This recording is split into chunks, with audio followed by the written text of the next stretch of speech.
It is the morning of the 21st of March 1923, and Prasad Rao Keshavrao Salve, a well-to-do lawyer in the beatific town of Chindwara in central India, is headed back home from court in a hurry. He has just heard that his wife Cornelia has gone into labor and might deliver any time now.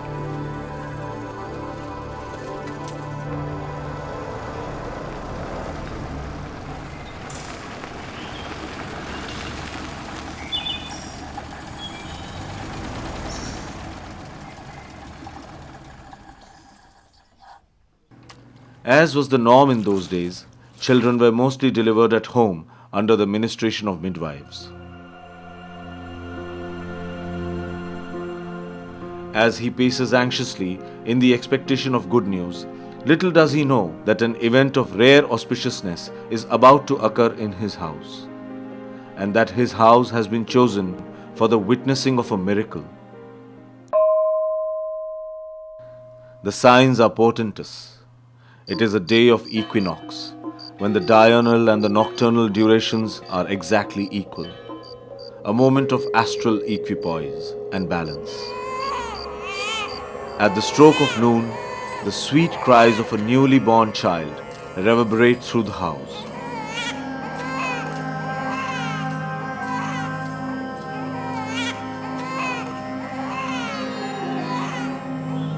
The miracle has taken place. Nirmala Salve is born. Into the arms of a joyous and delighted father is given a child who will be an agent of supreme divinity in this world, an incarnation of all the great spirits that have inhabited the earth from time to time, an incarnation of Adi Shakti, the primal causative force that governs the universe, an incarnation of every form of Godhead known to man. Today, we know that beautiful fair girl as Her Holiness Mataji Nirmala Devi, the creator of Sahaja Yoga.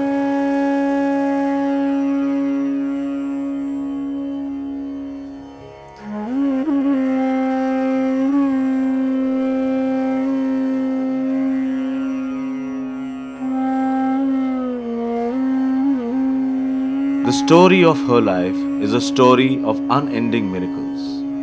Miracles brought about by the amazing power of her divinity and unending love.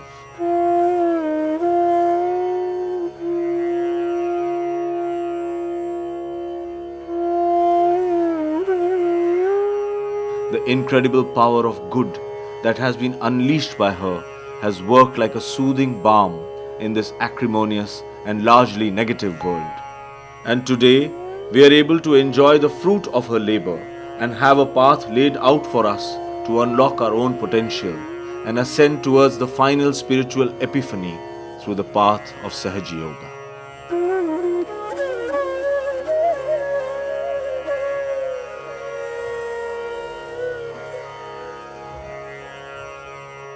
Sahaj means simple. Sahaj is with you. The whole power is with you to become one with the divine. But that power has been distorted by using different incarnations and fighting. For example, Hindus fighting Muslims, see Christians fighting non-Christians, all sorts of things. So this is what is the loss of truth, and on which I insisted that they should see the truth within themselves. When they will discover it themselves, it will work out. And it has worked. The house she was born in was one among many owned by her father in Chindwara, where he had a good practice as a lawyer. The architecture of the house was typical of the houses in that area. A regular Christian Sahib's bungalow, with Gothic arches and stained glass windows.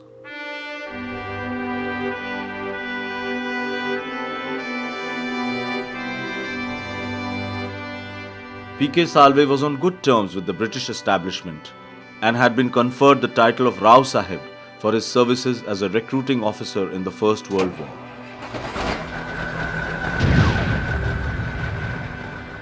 This was 1923, and England was just about recovering from the ravaging effects of the First World War. The great Indian movement for independence was beginning to gather momentum, and Mahatma Gandhi was emerging as a key leader of the Indian National Congress Party, which was spearheading the movement. But the Salve household was unaware of its political destiny as yet. Years passed peacefully at the beautifully constructed bungalow in Chhindwara, and you would most probably have heard the laughter of children as little Nirmala, her brothers and sisters, and other little friends gathered together to play and make merry. This was the house of Shri Mataji's earliest days as a child, a house that is still remembered by her with that special feeling of nostalgia and joy in her heart. I remember the house of my father, which was a very nice house. My father had dogs in the house, and I was very fond of them. Also, he had one monkey, and I always used to go and talk to the monkey, give him food. But one thing I remember is a parrot, which was very much understanding me. My childhood has been very beautiful. I was very fond of trees and also of the garden, flowers. I was very much fond of. And my father, especially, he looked after that side of my life. He taught me what flowers are, what fruits are. I was very young, but he used to teach me and show me all these things. And since then, I've developed a great sense of colors and fragrance. I had tremendous love for animals, love for my family, my brothers and sisters, also my cousins. I loved them very much. Anybody came to my house, I would take out some mangoes or something. As a little girl, I used to offer to them. And main thing is my love was so inviting that whenever they came also they used to find out where is Nirmala. My mother was a very careful woman. She used to give me bath herself. She would not leave it with the ayahs, though we had servants. But all the time she was looking after me. And when I grew up, she said that I knew you are a girl and girls must be looked after. My father was another very great gentleman. He was a lawyer, very well known, very intelligent, but also very good at building houses. This then is the blessed house where Shri Mataji spent her earliest days as a child. These are the blessed tiles on which Shri Mataji's tiny feet walked when she was a mere toddler. These sacred walls have absorbed the very first vibrations of our beloved mother. In every nook and cranny of this house are such wonderful vibrations that even casual visitors suddenly feel a palpable change in their consciousness. This is the room where Shri Mataji was born. This is the absolute sanctum sanctorum of this bungalow that has now become a holy temple.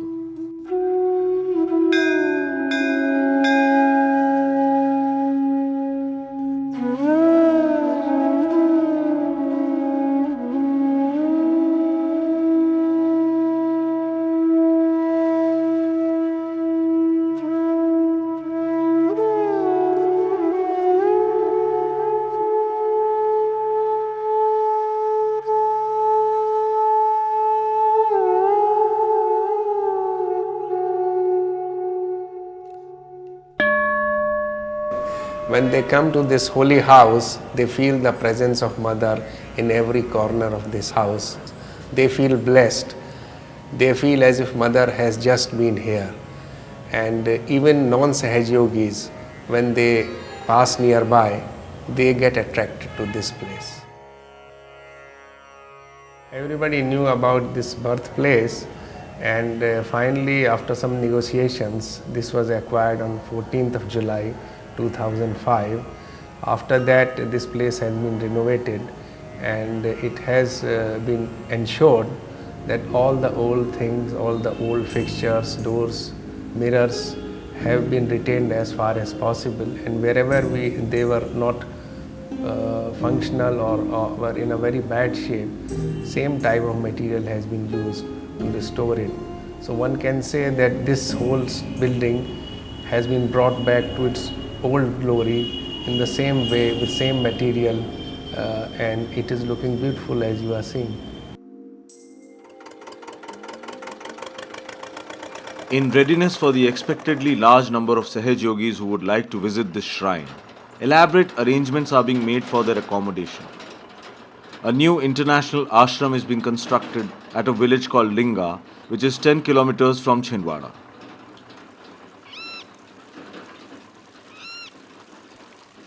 It is a beautiful site with green hills all around and a check dam which adds to its charm.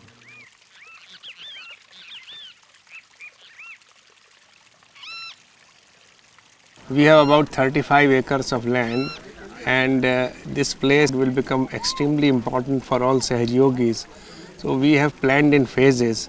First of all, we are planning to have accommodation for about 500 people. Then it will go to 1,000. As per requirement, the accommodation will keep on increasing. And then we will have infrastructure services, like we will have a very good dining hall, museum, library, and whatever is required for the comfort of Sahaj yogis, that will come up. ये हम सारे सहयोगी भाई बहनों के लिए एक बहुत ही गर्व की बात है। ये एक ऐसा पवित्र स्थान जिसकी कल्पना हम सारे सहयोगी भाई बहन हमेशा करते हैं। ये एक इतना बड़ा सहज का तीर्थ स्थान हो जहाँ पे दुनिया के सारे लोग समय समय पर यहाँ पर आ कर के इस भूमि को स्पर्श करके अपने आप को पवित्र रखें। Most important thing about this house is that at that time there must not have been much habitation here. And what they liked most, my parents, both my parents, that there should be plenty of light and plenty of air, fresh air. And there must be a neem tree, always. And there must be a veranda and all spacious rooms and plenty of rooms. This house, as told by my mother, was designed by her because she was a mathematician. She had having graduated from Ferguson College with mathematics. But it was she who insisted that Papa should renounce the title of Rao Sahib, which was conferred upon him by the British, and take a plunge into the freedom struggle. So Papa decided to sell this house and migrate to Nagpur. When Shri Mataji reached the age of 4, the family migrated to Nagpur, a much bigger town where she joined a missionary school. It was at Nagpur that P.K. Salve and his wife Cornelia decided to join the Indian movement for independence with full gusto. The decision brought about a sea change in the lifestyle of the whole family. From a position of wealth and affluence, the Salves voluntarily chose a life of austerity. The worldly comforts that came with the friendship of the British had to be forfeited. From now on, it was simple living and high thinking for the Salves. You'll be amazed, my father burnt all his suits. They were stitched in England. My mother burnt all her saris. They used to spin their own clothes and wear them. I had only one coat throughout my education. But we never grudged and never grumbled and never said that our father should have looked after us and done something. Why did he just sacrifice everything for the country? Never, never, never. That quality was created. I should say by Mahatma Gandhi. He made everybody so transformed into a new personality. I must say Gandhiji had a special charm. I don't know how he managed. He was like touch of Midas, touched anybody, he became transformed. Mahatma Gandhi was extremely fond of children and had a special affection for the intelligent and quick-witted Nirmala. Over the years, the interaction she had with the Mahatma shaped her ideas and philosophy to quite an extent. In Sahaja Yoga, you will find quite a bit of Gandhian thinking. Throughout, if you study the way all these people were brought up, there's one thing very common is sacrifice. I've seen it with my own eyes. Such people in this country, whom you may call legendary, but I've seen it. Thousands of people were killed and butchered. Children died. Nobody shed tears. Nobody shed tears. As years progressed, P.K. Salve got into the thick of political activity and became quite close to Mahatma Gandhi. He even went to jail for 6 months because of his political affiliations. My father was a congressman and went to jail. I joined a school here later on when I was 5 years of age. It's called as St. Ursula School. I was in that school, but they were missionaries. So when my father was arrested, they threw us out of the school. So I joined another national school called as Bhide Girls College, and it is one of the best schools in the whole of Madhya Pradesh. In our family, people were playing all kinds of things like badminton, cricket, and from very childhood I was interested in all these games, and badminton especially, I was a champion. Once, she challenged Polian Bhaiya, and she said that come, we'll have a wrestling match. And they wrestled and Nirutai won. Young Nirmala was also seized with the nationalistic zeal. She was always extremely energetic and was a natural leader among her peers. In 1942, during the Quit India movement, she participated in many daring episodes of picketing and was also part of an underground group that carried out many secret missions. Because we were all college students and we all wanted to stop the colleges, then somehow or other we got into another kind of mysterious acting. We used to distribute bulletins, we used to call them bullets, and spread disorder among students. That time students were very alert that we should have our independence, we should be a free country, and people were not so dishonest that they are now. After that I joined science college because I wanted to do medicine. But science college, we had a strike and I became the leader of the students. So they asked me to get out of the college. So I had to leave the college. Then I went to Lucknow to study in Isabella Thuban College. That's also another missionary. But from there I did my inter-science. And then I did my medicine from Lahore. In the year 1947, P.K. Salve was a member of the Central Legislative Assembly at Delhi, while Nirmala was studying in her 4th year of medicine at Lahore. It was at this juncture that a tall young man was introduced into the Salve household. His name was Chandrika Prasad Srivastav. Chandrika Prasad Srivastav was a college friend of Nirmala's older brother, Narendra Kumar Salve. He was temporarily working for the Ministry of Commerce in Delhi and needed a place to stay for a few days. Narendra Kumar invited him to stay as a house guest at the Firoz Shah Road house, and C.P. Srivastav accepted the invitation. Little did he know that this was a move that would change his life in such a significant manner. He soon became very popular in the large Salve family, both among the elders and the young. It was natural, therefore, for Narendra Kumar to think of him as a suitable match for his sister Nirmala. In our country in those days, there was no choice, nothing. Whatever parents said, you had to listen. So, according to the choice of my parents, they selected him. He was a friend of my brother. And my brother said he's a very nice person, this, that. So they married me to him. That's what it is. On the 7th of April 1947, Nirmala Salve and C.P. Srivastava were married in a simple civil ceremony. It was a unique marriage from all angles. There was hardly anything common between the two. Now, this was a situation of a very remarkable kind. I came, as I told you, from old families, conservative families, pro-establishment families, landholders.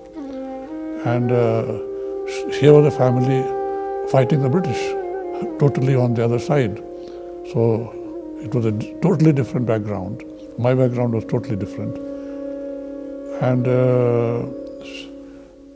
I was from UP, a particular community. She belonged, they were of another community, as you know. So there was nothing common between us as far as heritage goes. But despite the regional, cultural and linguistic differences, there was a very strong common point that they both shared. Their love for the country, their love for India. And soon, they both saw their biggest dream come true. The dream of seeing India as a free nation. On 15th August, we were together, standing with the whole family, Salve family, in front of the Secretariat, watching the Union flag going down and the Indian flag going up, India becoming independent. So we together, which we wanted very much, saw India rising. In the early years of her marriage, Nirmala Salve lived like a normal housewife with her extraordinary husband. They soon had two lovely daughters, Kalpana and Sadhna, and Nirmala's life was woven around their upbringing and education. Wherever he went as an officer of the prestigious Indian Administrative Service, Mr. C.P. Srivastava distinguished himself with his extreme efficiency, honesty and academic brilliance. Shri Mataji was right beside C.P. Srivastava in all the ups and downs of his high office. She was no silent housewife. In fact, she took active interest in the affairs of the state and was part of many a discussion which eventually shaped the national policy. The Tashkent Agreement was a high point in the diplomatic life of Mr. C.P. Srivastava. However, the untimely death of the Prime Minister, while still at Tashkent, was like a bolt from the blue and was a huge loss to the nation. For Mr. C.P. Srivastava and his family, it was a great personal loss. Soon afterwards, Mr. C.P. Srivastava was made the chairman and managing director of the Shipping Corporation of India, and the whole family shifted to Bombay. Here too, he excelled beyond all expectations and was lauded universally for making SCI the largest public sector company in India in the shortest possible time. In the meanwhile, Shri Mataji was readying herself for a much larger role in the world. Both her daughters were more or less settled in life, and she was now in a position to give more time to her deepest interest, spirituality. Until now, she had been an excellent wife and a loving mother, but it was time to fulfill her true destiny. It was time to become the loving mother to the whole world. From my childhood, I have been a spiritual person, very major. I read all the Gitas and other saints and all these. In India, in Marathi, we have great saints. I read them also. But I was surprised they were not telling the truth. The truth that we all can get self-realization, that we have got that power within us. And this is what made me take up spirituality. The deep questions of the universe and the self had been gnawing in her heart for a long time. On the 5th of May 1970, on a lonely beach of Nargol, about 150 kilometers from Mumbai, all of a sudden, she had an incredible moment of self-realization. And in that moment of immense clarity, she saw a vision of the indescribable ultimate. From then on, she knew she had come upon this earth for a very special purpose, to share with humanity the glimpse of the beautiful truth that she had personally experienced, and also to tell them that it was within their powers to ascend to that fragrant, rarefied realm themselves. I started going to different people supposed to be preaching about spirituality, talking about spirituality. But what I found, they themselves were not spiritual. Very greedy, trying to want everything, running after women. I said, what sort of things these are? If they are like this, what are they going to teach me? So I gave up hopes. Then I started searching myself, within myself. Then one day, in a forest, I was with lots of people who were seeking. And I went near the big तालाब को क्या कहते हैं? The sea. तालाब. And there I was sitting. And suddenly a light came into me. And I saw it clearly that I am a satisfied soul. I don't need anything. I don't want anything. And that is the time when I saw a few things happening.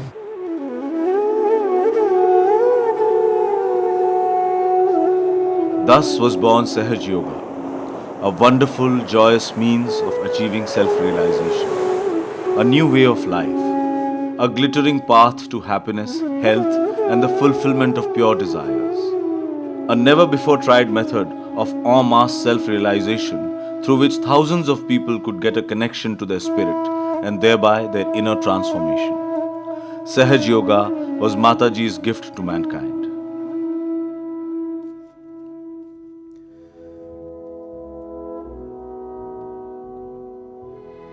In 1974, Mr. C.P. Srivastava was elected as the Secretary General of the International Maritime Organization in London.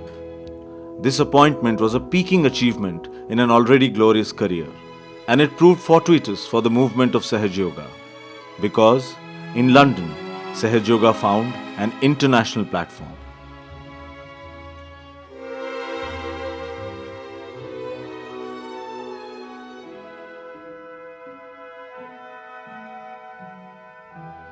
It all worked out.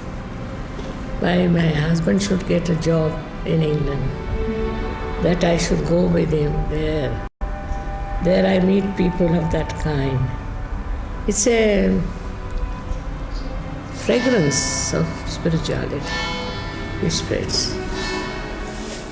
And soon the world began to discover the amazing truth of Shri Mataji's teachings. Starting with a few seekers, she began to help people get self-realization by raising their kundalini.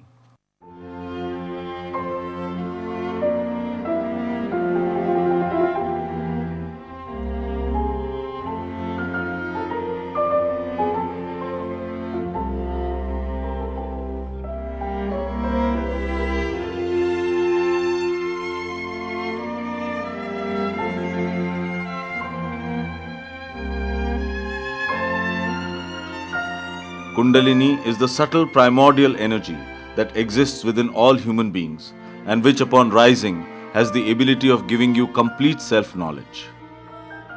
The manifestation of self-knowledge could be felt as a cool breeze over one's head or on one's palms.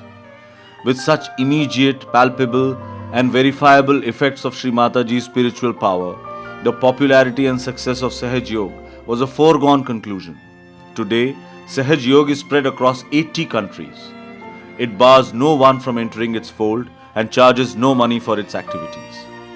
It does not require you to change your beliefs or creeds, but to assimilate and practice the values of Sahaja Yoga while continuing to follow your own religion. She has traveled to almost every part of the world and addressed humongous gatherings there. Mataji has on occasion given self-realization to as many as 100,000 people at one time.